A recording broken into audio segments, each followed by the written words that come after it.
Lokvani news network, बातमी मागची बित्तम बातमी। उमदी येथील केंद्रस्तरीय जिल्हा परिषद क्रीडा स्पर्धेत जिल्हा परिषद प्राथमिक शाळा नंबर 1 च्या मुलांचा कबड्डीचा संघ विजेता। जिल्हा परिषद प्राथमिक शाळा कोडक वस्ती संघ ठरला उपविजेता।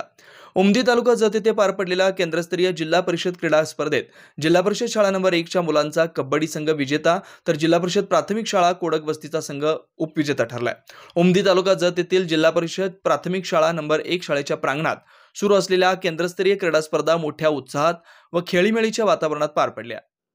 या स्पर्धेत उमदी केंद्रातील 27 शाळांनी सहभाग नोंदवला। विजेत्या गटाला मुख्याध्यापक सुरेंद्र सोनावणे, सहशिक्षक भिलू जाधव, प्रकाश वनमुके, नवनाथ सातपुते, प्रणिता मानकरे, मनीषा नेटके यांनी मार्गदर्शन केलं। तर यशस्वी खेळाडूंचं शाळा व्यवस्थापन समितीचे अध्यक्ष रमेश हुन्नूर, उपाध्यक्ष तानाजी मोरे, सदस्य आप्पा भोसले, प्रकाश पवार, रमेश कोरे, सदा लोहार, दिनेश चिमगे यांच्यासह सर्व पालकांनी स्वागत करून पुढील वाटचालीस शुभेच्छा दिल्या।